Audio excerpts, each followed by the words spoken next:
الحمد لله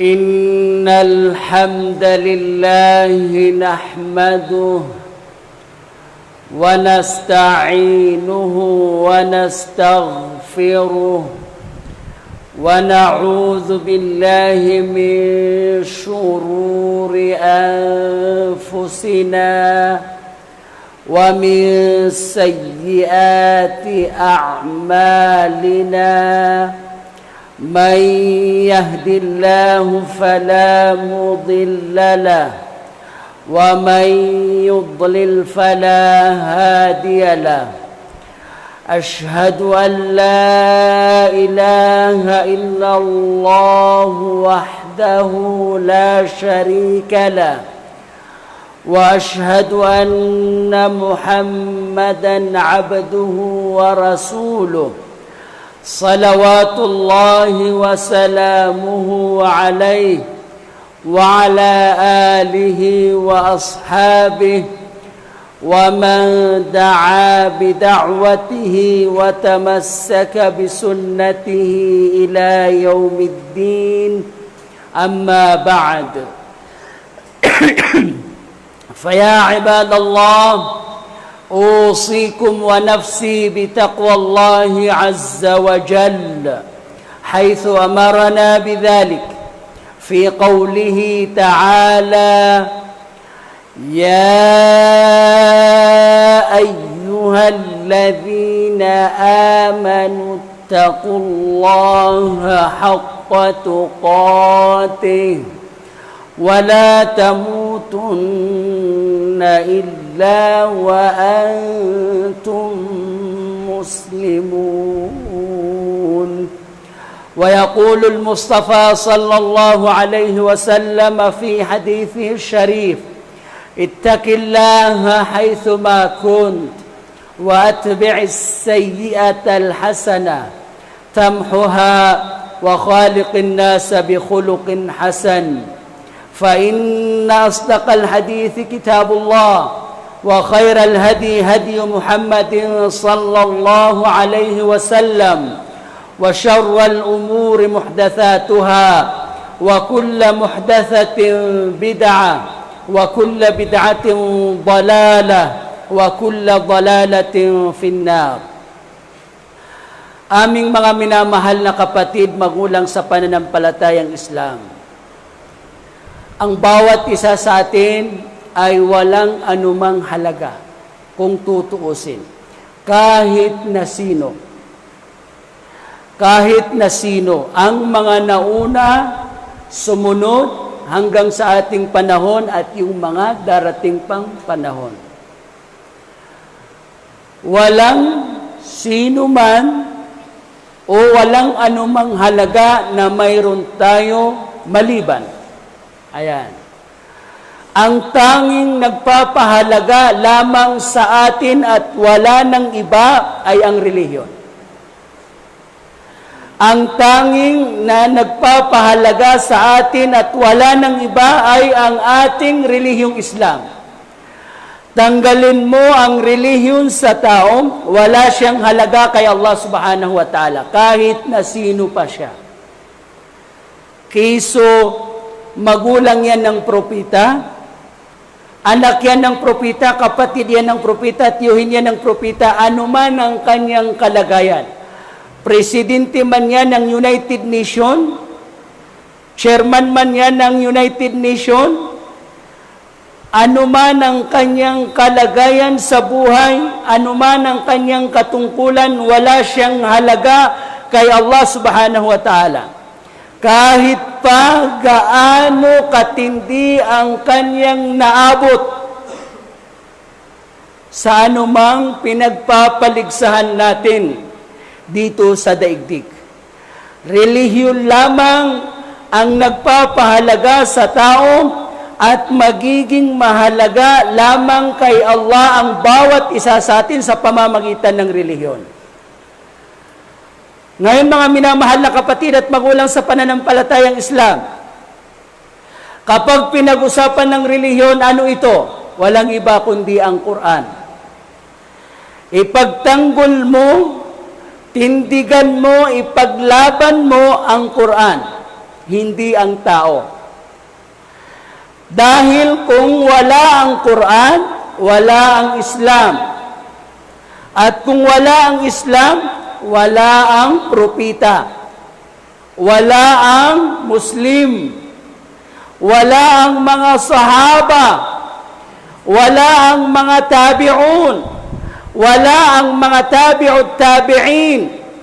At ang mga ulama na sumunod sa kanila, wala silang lahat halaga kay Allah subhanahu wa ta'ala, kundi lamang sa halaga ng Quran.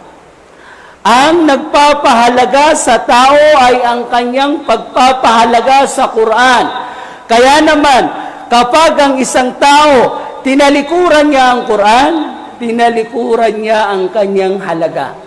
Yan ang tatandaan natin. Tinalikuran niya ang kanyang halaga. Aming mga minamahal na kapatid at magulang sa pananampalatayang Islam, ang tanong, papaano nga ba natin ipagtatanggol? Papaano nga ba natin ipaglalaban? Papaano nga ba natin titindigan ang Quran? Pagkatapos nating marinig na ito pala ang nagpapahalaga sa atin. Tanungin natin ang Quran. Tanungin natin ang Quran sapagkat siya lamang ang makakasagot sa ating tanong. Walang sino mang tao na makakasagot ng tama sa ating tanong, maaaring sagutin natin ng kani-kanyang iniisip, kani-kanyang palagay. Bagkus ang Quran, siya lamang ang tanging maaaring sumagot ng saktong sagot. O Quran, papaano ka namin pangangalagaan? Papaano ka namin ipagtatanggol? Papaano ka namin titindigan, ipaglalaban? Hanggang sa huling yugto ng aming buhay. Aming mga minamahal na kapatid at magulang sa pananampalatayang Islam, halos lahat ng aya ng Quran ay nagpapahiwatig nito.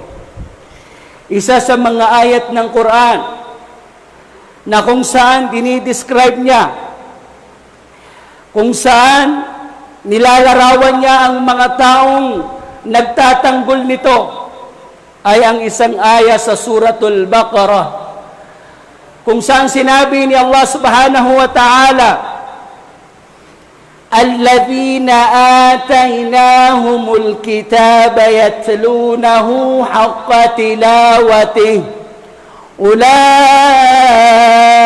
يؤمنون به ومن يكفر به فأولئك هم الخاسرون.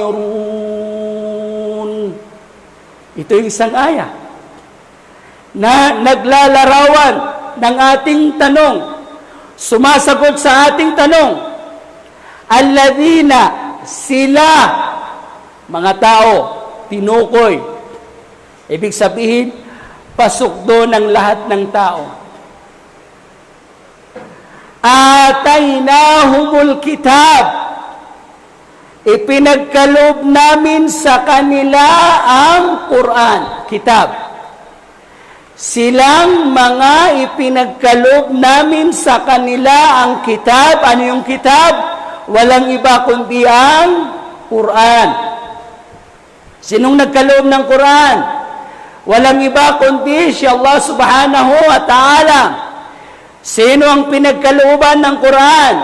Si Propeta Muhammad sallallahu alaihi wasallam, ang mga sahaba, ang mga tabi'un, ang mga tabi'ut tabi'in, at ang mga sumunod sa kanilang yapak hanggang sa ating panahon at hanggang sa pagkagunaw ng mundo, yaong mga taong susunod sa kanilang mga yapak.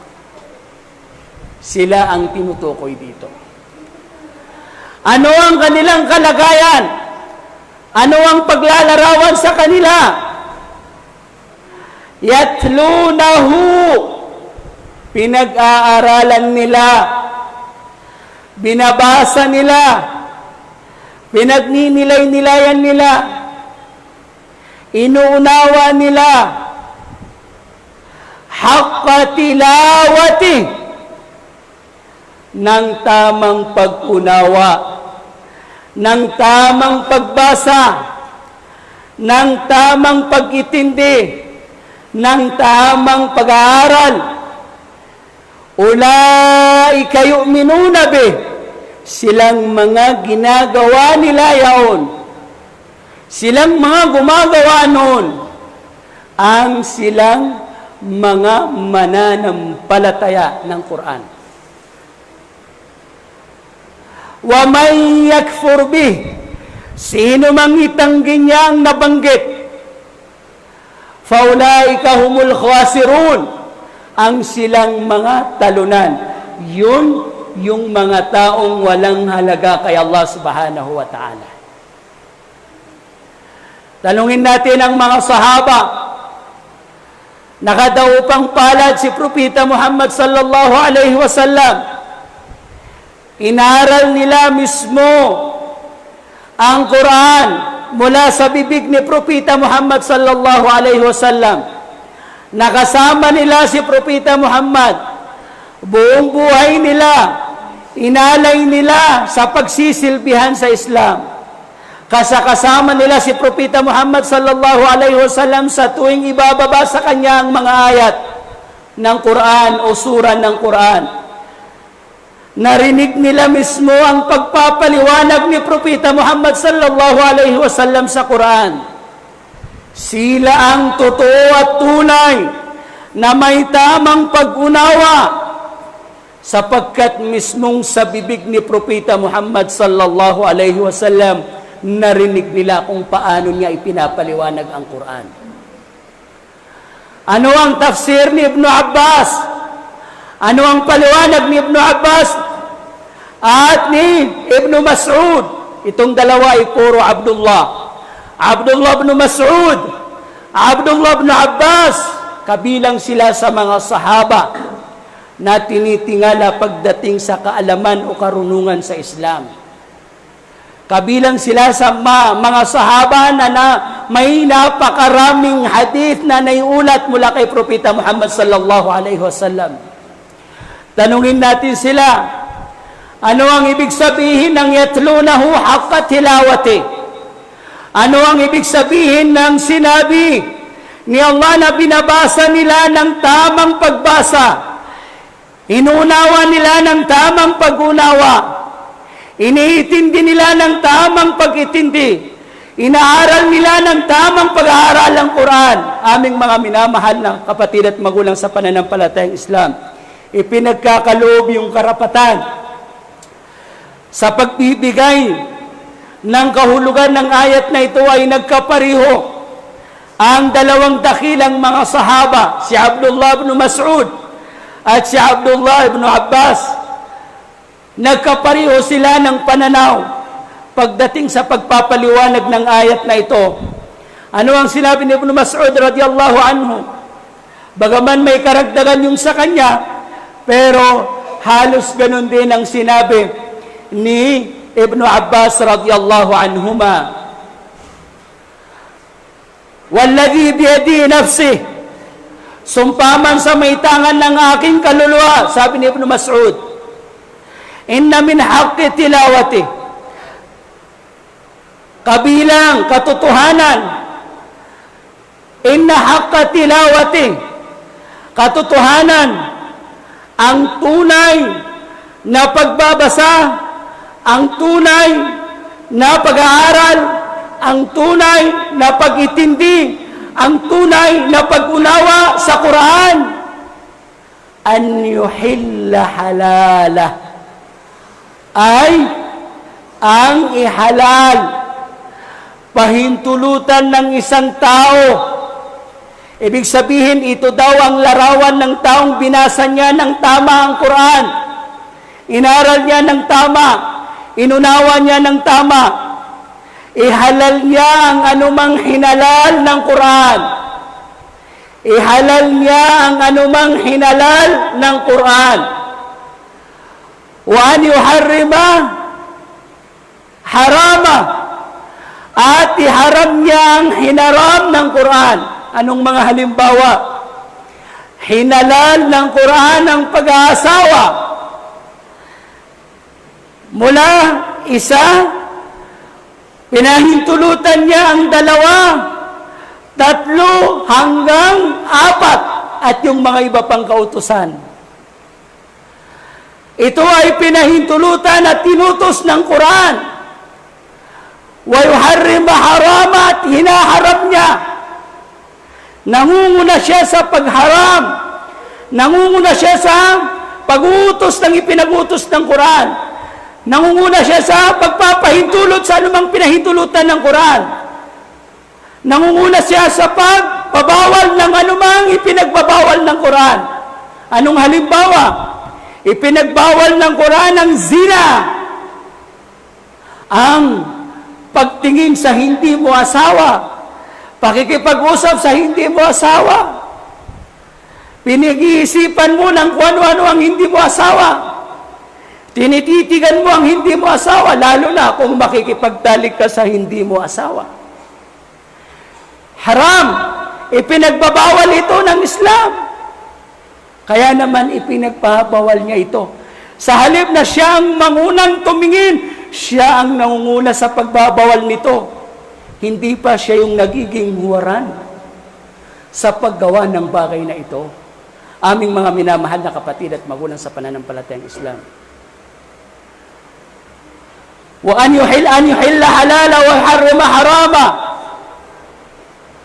Wa an yaqra'ahu kama anzalahu Allah. At basahin niya. Ayan yung pagbabasa. Tanungin natin yung ating mga sarili. At basahin niya yung Quran. Katulad kung papaano ito ay ibinaba ni Allah. Katulad kung paano itinuro ni Allah kay Anghel Gabriel mismo yung tamang pagbasa nito. Itinuro naman ng gayon ni Anghel Gabriel kay Propeta Muhammad. Itinuro naman ni Propeta Muhammad ng gayon sa kanyang mga sahaba. Itinuro naman ng mga sahaba sa mga tabi'un ng gayon. Itinuro naman ng mga tabi'un sa mga tabi'ut tabi'in ng gayon. Hanggang makarating sa mga khalaf ng walang pagbabago. Hanggang makarating sa atin. At hanggang sa magunaw ang mundo at bumalik muli kay Allah ang Quran dahil ito ay kanyang salita na nagmula sa kanya at pagkatapos ng daigdig ay babalik din kay Allah subhanahu wa ta'ala. Bukod tangi sa lahat ng babasahin yung Quran, bukod tangi yung boses na naririnig natin sa pagbabasa ng Quran, kasi nga sinasagisag nito ang kaisahan ni Allah subhanahu wa ta'ala. Bukod tangi si Allah, kaya naman lahat ng magmumula kay Allah ay bukod tangi din. Dahil wala siyang katulad. Aming mga minamahal na kapatid at magulang sa pananampalatayang Islam. Wa an la yata'awwala shay'an wa an la yuharrifa al-kalima an mawadhi'i. At huwag niyang ililihis ang mga pangungusap ng Quran mula sa kanilang kalagayan. Huwag niyang bibigyan ng ibang pakahulugan ang mga sinabi sa Quran. Wa an la yata'awwala shay'an minhu ala ghairi ta'wilih. At hindi niya itatawil. Ibig sabihin, hindi niya bibigyan ng angkop na kahulugan na nakabatay sa kanyang isip. Sapagkat gamitin man natin ang isip natin, malaya doon si Allah. Hindi kayang ilarawan ng isip natin si Allah. Hindi. Sapagkat ilmul ghaib yan. Ang kaya lang nating ilarawan sa pamamagitan ng isip natin ay kung anong nakita natin. Ang kaya lang nating ilarawan sa pamamagitan ng isip natin ay kung anong naamoy natin. Ang kaya lang nating ilarawan sa pamamagitan ng isip natin ay kung ano ang narinig natin. Ang kaya lang nating ilarawan sa pamamagitan ng isip natin ay kung anong nararamdaman natin. Ang kaya lang natin ilarawan sa pamamagitan ng isip natin ay kung ano ang nalasahan natin. Pero maliban sa mga bagay na ating binabanggit, lahat yun ay ilmul ghaib. Hindi kayang ilarawan ng sino man ang mayroon doon. Tanging si Allah. Ultimo nga, yung nakikita mismo ng ating mga mata, kung papaano ay hindi natin sukat akalain kung paano nangyayari yun. Papaano pa kaya yung hindi natin nakita? Bigyan ko kayo ng example. Papaano nangyayari na ngayon ay naka-live tayo sa Facebook at maaari tayong panoorin sa buong daigdig. Papaano nangyayari yun? Nakikita na natin mismo, pero hindi kayang ilarawan ng isip natin kung papaano nangyayari yun.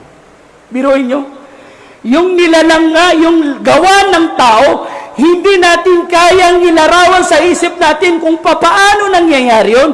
Sa parehong panahon, gabi man, umaga man, anuman ang araw, anuman ang kalagayan natin, pari-parihong nakikita doon. Nang sabay-sabay. Pero hindi halos kayang abutin ng isip natin kung papaano nangyayari yun. Ayun pa kaya na kayang abutin ng ating kaisipan kung papaano nangyari na sa Jabal Tur, kinausap mismo ni Allah si Musa, samantalang siya ay pumaibabaw sa kanyang trono. Papaano nangyayari yun? Ito nga, hindi natin kayang isipin kung papaano nangyayari yun. Papaano pa kaya?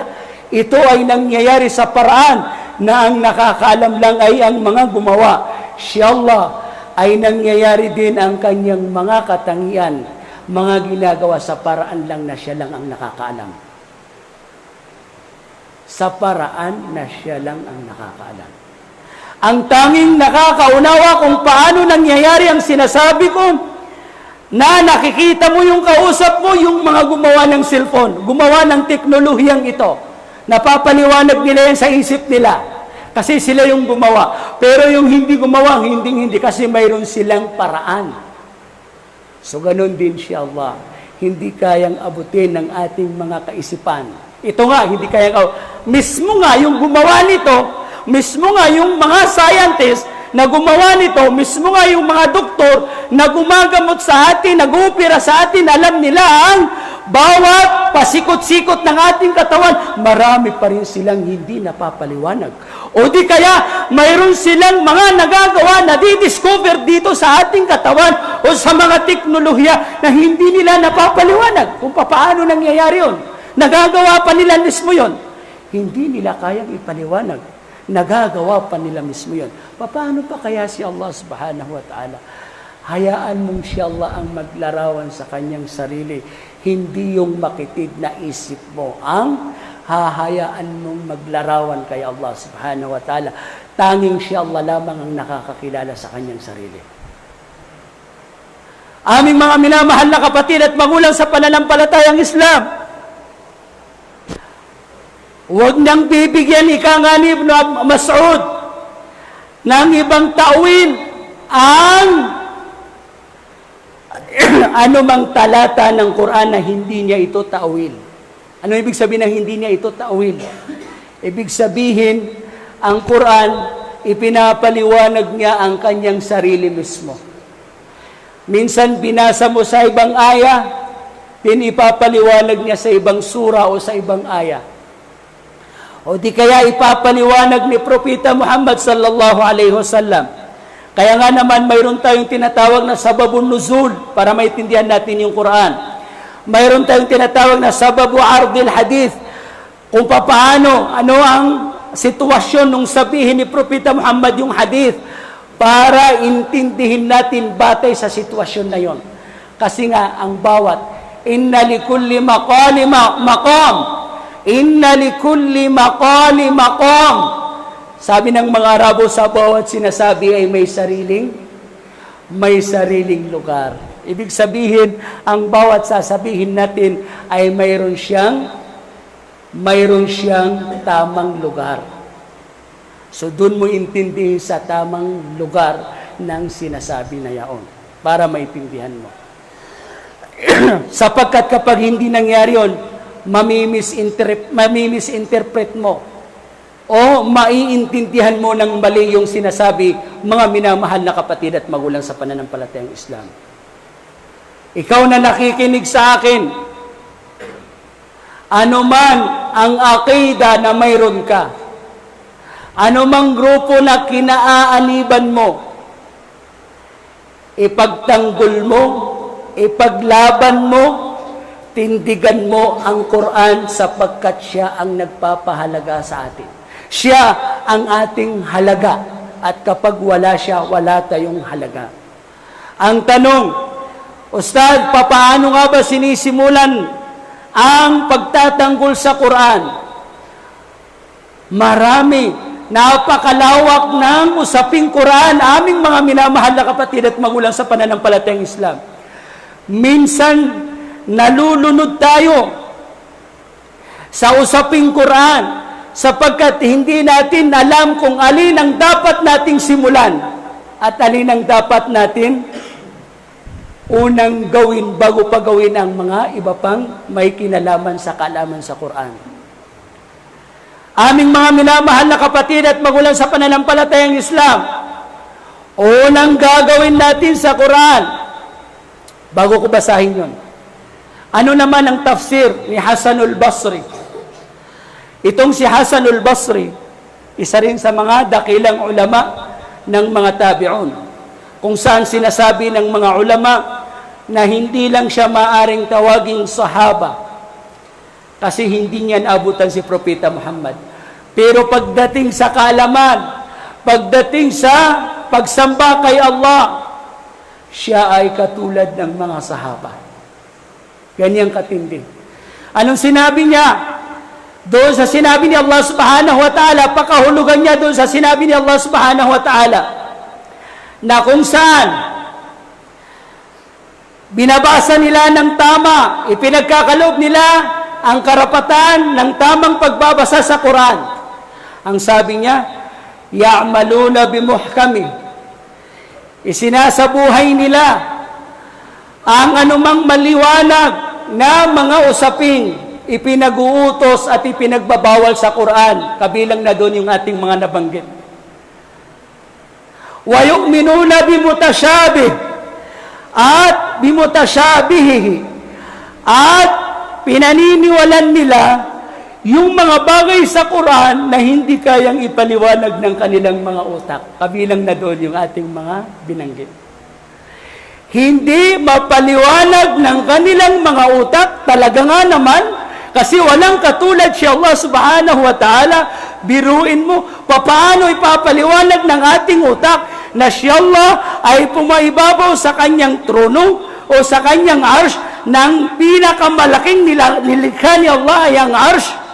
Din kasunod ang kanyang kursi, pero ang kursi kumpara sa arsh ay katulad ng singsing na ibinato, inilagay sa diserto. Ang laki ng arsh ay diserto, singsing lang ang laki ng kursi na yan. Tapos, biruin mo, mga minamahal na kapatid at magulang sa pananampalatayang Islam, nabanggit na ang lawak ng ikapitong palapag ng langit ay 500 years. Sa 6 palapag, ika-6 na palapag ng langit. Tapos yung kapal ay 500 years din. Ang tagal. Gaano kakapal, gaano kalayo sa isa't isa ang mga kalangitan. At gaano ito kaliit kumpara sa kursi.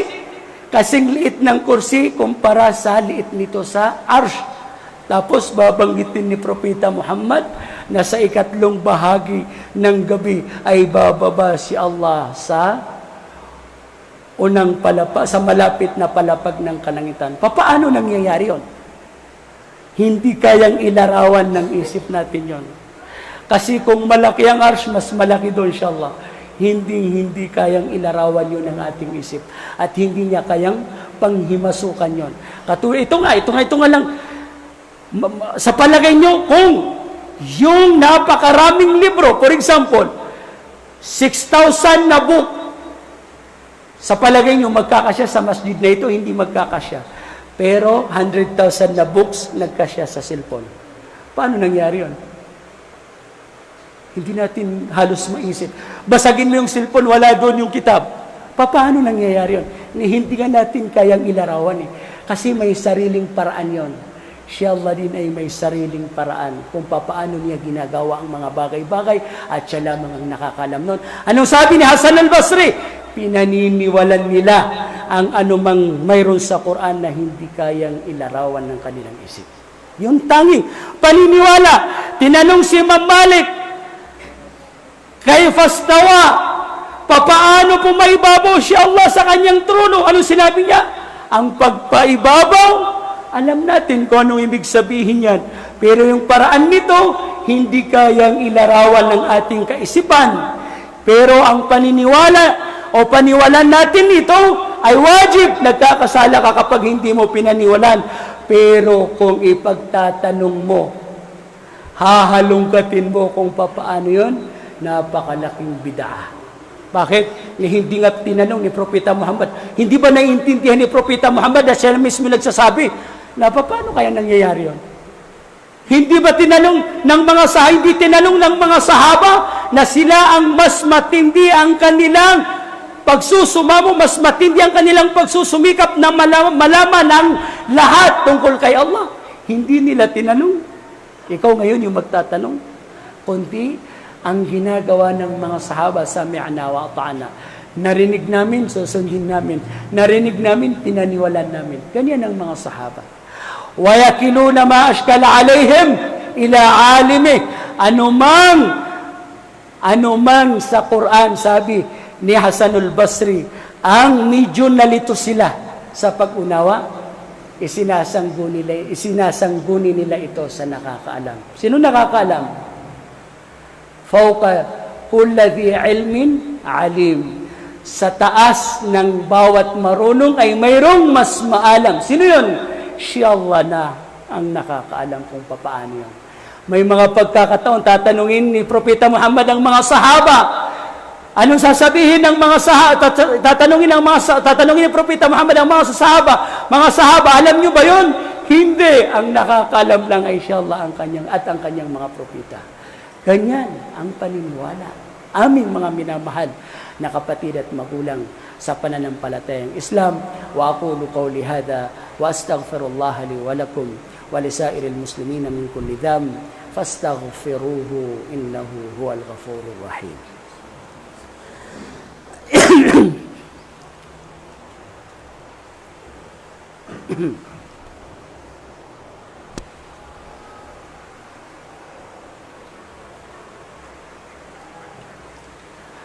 Alhamdulillah wassalatu wassalamu ala asyrafil mursalin habibina Muhammad wa ala alihi wa ashabihi ajma'in.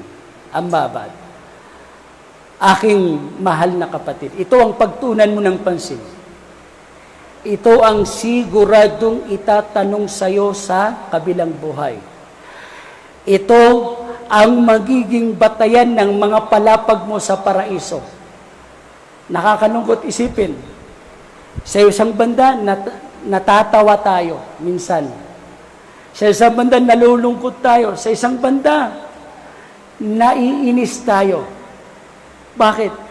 Pinagtutuunan natin ng pansin minsan yung usapin na si Allah lamang yung nakakaalam. Pero yung primary, yung pangunahing itatanong sa'yo, yun ang ipinagsasawalang bahala mo. Magtatanong ako ng totoo, marunong ka ba magbasa ng tamang pagbabasa ng Quran? Yan ang pagtuunan mo ng pansin. Papasok tayo sa paraiso, ayon kay Aisha radhiyallahu anha, ihda ummahatil mu'minin, ang mga palapag ng paraiso ay nakabatay sa mga ayat ng Quran. Kung gaano karami, yuqalu li sahibil Quran, sasabihin sa taong nagmalasakit sa pagbabasa ng Quran, iqra, magbasa ka, waratil, basahin mo ng tama. Katulad kung paano tinuro ni Propeta Muhammad. Hindi ako sahaba. Katulad kung paano tinuro ng mga nakapag-aral nito ng tama. Basahin mo siya ng tama. Iqra, warattil. Basahin mo ng tama. Kama kunta turattilu fid dunya, katulad kung paano mo inaral ang tamang pagbabasa nito nung nabubuhay ka pa sa mundo. Wartaki, at habang binabasa mo, umangat ka. Umangat ka sa pagbabasa mo dahil fa inna manzilataka inda akhir ayatin takrauha, sapagkat ang mga palapag mo sa paraiso ay nasa hangganan ng huling ayat na mababasa mo.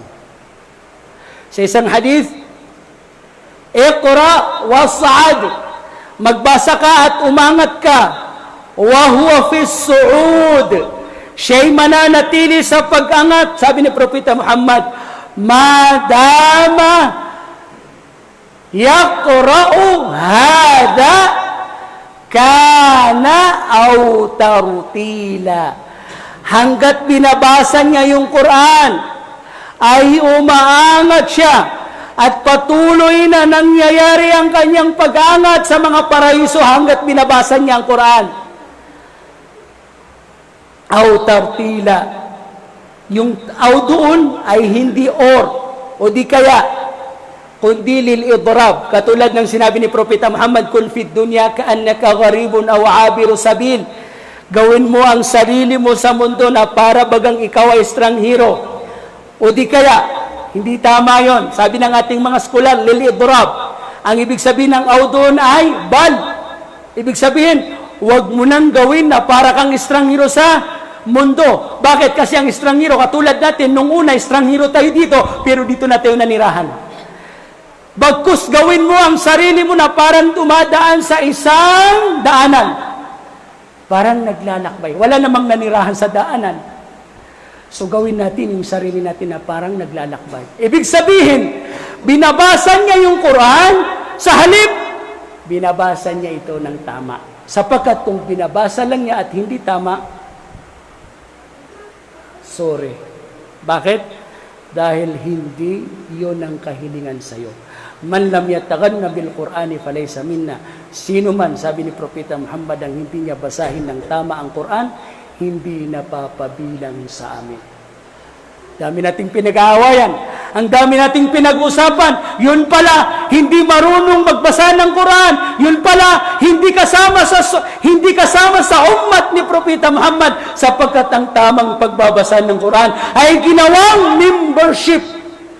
Ang tamang pagbabasa ng Quran, inuulit ko, katulad kung paano tinuro ni Propeta Muhammad, sapagkat nakasalalay doon ang tamang pag-unawa sa tamang pagbasa, at nakasalalay doon ang tamang pag-itindi, nakasalalay doon ang tamang pagsasabuhay. Sino mang hindi niya basahin ng tama ang Quran, hindi napapabilang sa amin. Yan ang malaking problema na dapat mong problemahin. Tayo ngayon ay nasasadlak sa iba't ibang problema. Bakit? Inna Allah yarfa'u bihadal kitabi aqwama wa yada'u bihi akharin. Katotohanan, itataas ni Allah ang iba't ibang antas ng mga tao, ang kanilang pamilya, ang kanilang pagtitinda, ang kanilang trabaho, anumang pinagkakaabalahan nila sa buhay, itataas ni Allah ang antas ng anumang pinagkakaabalahan nila sa buhay sa pamamagitan ng Quran. Yun na yung paliwanag natin. At sa pamamagitan ng Quran din, sila'y hahamakin ni Allah. Hinamak tayo ni Allah, nagpabaya tayo sa Quran. Ultimo pagbasa, ang galing-galing natin magtagalog, ang galing-galing natin kumanta, pero basahin ng tama yung Quran ay wala. Ang galing-galing natin makilahok sa mga diskasyon sa Islam, kiso ganito, ganyan, pero hindi marunong magbasa ng Quran. Kung hindi ka marunong magbasa ng Quran, isa ka sa dahilan kung bakit tayo nasasadlak sa problema ngayon. Isa ka sa dahilan kung bakit tayo hinamak ni Allah subhanahu wa ta'ala. Isa ka sa dahilan kung bakit problema ang nangyayari sa lipunan. Kasi ang lahat ng yan, siya Allah ang nagpahintulot niyan dahil sa kapabayaan ng mga tao sa Quran. Gumising ka sa katotohanan, kapatid, bago pa mahuli ang lahat.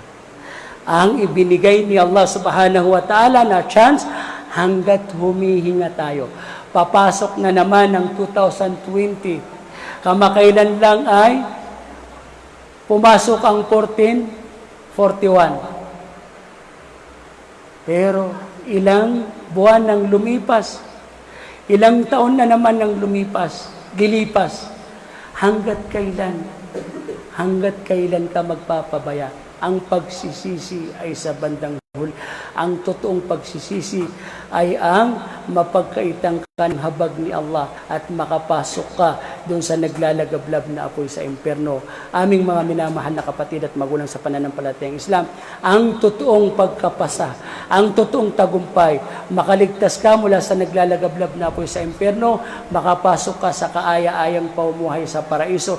Yan ang totoo at tunay na tagumpay na binanggit mismo ni Allah subhanahu wa ta'ala. Inna Allah wa malaikatahu yusalluna 'alan nabiy ya ayyuhalladhina amanu sallu 'alaihi wa sallimu taslima. Allahumma salli 'ala sayyidina Muhammad wa 'ala ali Muhammad kama sallaita 'ala Ibrahim wa 'ala ali Ibrahim wa barik 'ala Muhammad wa 'ala ali Muhammad kama barakta 'ala Ibrahim wa 'ala ali Ibrahim fil 'alamin innaka Hamidun Majid. وقال ربكم ادعوني أستجب لكم آمين يا رب العالمين. اللهم إنك أمرتنا بالدعاء ووعدتنا بالاستجابة وها نحن ندعوك برحمتك يا أرحم الراحمين. اللهم اجعلنا بالإيمان كاملين ولفرائضك مؤدين وللزكاة فاعلين وعلى الصلوات حافظين وفي الجنة داخلين ومن النار ناجين ومن حور العين متزوجين ومن حوض نبينا محمد صلى الله عليه وسلم شاربين شربة لا نظمأ بعدها أبدا برحمتك يا أرحم الراحمين. اللهم اغفر لنا ذنوبنا ولوالدينا وارحمهما كما ربيانا صغارا ولجميع المؤمنين والمؤمنات والمسلمين والمسلمات الأحياء منهم والأموات وأتبع بيننا وبينهم بالخيرات.